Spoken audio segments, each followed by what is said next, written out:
Many Canadians donate time and money to charity, but are they maximizing their impact?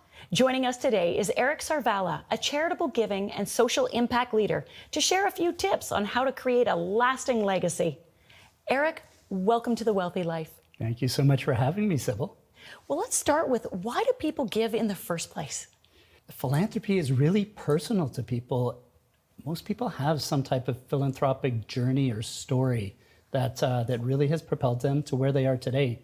You could have an example where somebody overcame barriers and benefited from the services and the programs with charities in their local community. Now they're in an opportunity that they can give back, whether through volunteering or through giving as well, and they want to donate.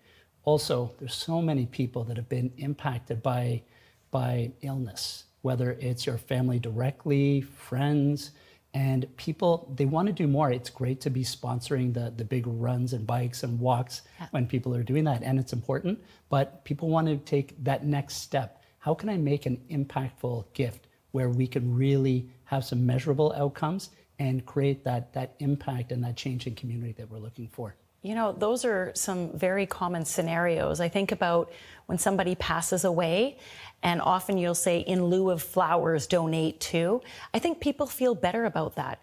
If you've lost a loved one, having a living room filled with dozens and dozens of bouquets of flowers that don't last is not going to be as impactful as redirecting that money into, you know, figuring out a way to cure cancer or whatever the case may be, heart disease. Absolutely. And then you can also create that legacy for a person, because you can take those donations and have a named fund at the organization that is always going to memorialize the person. So that maybe leads us to, how can people have a bigger impact in the causes they believe in?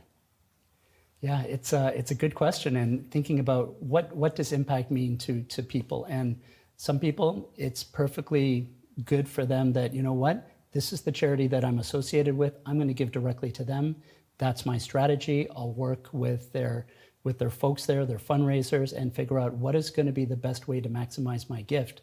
But you're starting to see a little bit more strategic philanthropy starting to rise, and with the tool called a donor-advised fund, you're seeing people detach those big life events, if you're a business owner and the sale of a business, or if you're going to have capital gains from some type of stock event, you can create a fund through a donor-advised fund. And what that opportunity is it decouples a tax event with your philanthropy. And then you get the charitable tax receipt when you create your fund through a donor-advised fund.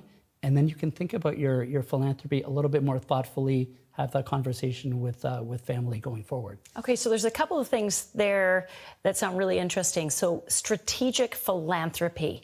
Let's elaborate on that a little bit more. What are the components to being strategic? For me and the work that I've done, it falls into a few different buckets. So talking about a donor-advised fund, you create that opportunity, and it could be an endowment, where then you get to sit with your family. You can name successor advisors, so you're sitting around the family table and saying, who do we want to support this year? What is meaningful to our family? What is meaningful to the community here? What are the needs that we want to address? Oh, I like that. So doing it as a family conversation. So the donor advised fund is really like setting up your own family foundation, but without the headache of having a board of directors and quarterly reporting and all of that. But you put your money in, you get some tax benefits, and then you can talk about it to create a lasting legacy that the whole family buys into. Absolutely. And for the people out there who may not have kids, then what the opportunity there is, you name a successor advisor. It could be your partner, it could be a friend. I've seen it be the neighbors of the initial donor.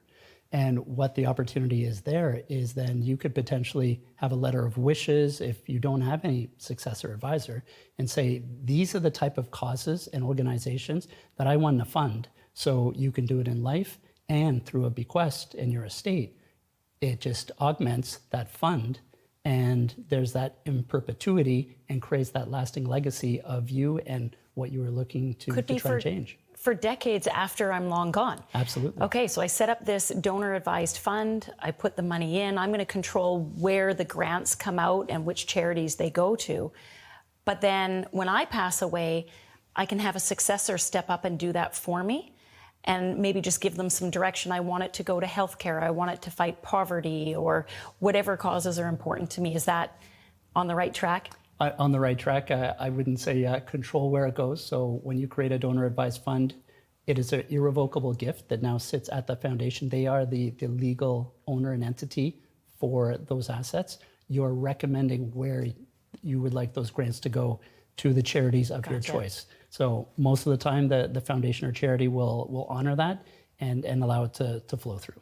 Well, the thing about being strategic is you're not being pulled in a bunch of different directions. If you have clear intentions and you know the legacy you want to create, you can focus your energy there, as opposed to saying yes or no to these hundreds of different requests that come in left, right, and center, or at least it seems to. Yeah, well, and to that point, and this is why a donor advised fund is just so appealing for so many donors, is there's a privacy element to it. So I could set up my own fund, and I will call it the ABC fund. And I will say, recommend that a grant goes out to a particular charity. They are getting that grant from the ABC fund. They don't know that I'm the one behind it. And you have a lot of quiet philanthropy. People don't want the bright lights on them, the big splash, seeing themselves in social media.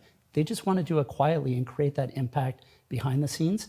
And that's a great way to do it. So going back to your question around strategic philanthropy, that is a really big tool and opportunity. Well, Eric, giving money away does increase happiness. Eric, any final tips for our viewers today? Absolutely. Talk to your advisor. Charitable giving has to be a component of your financial plan, whether it's to create impact or whether it's to minimize taxes. It is a huge component and a very critical component. Eric, thanks so much for being with us today. Thank you.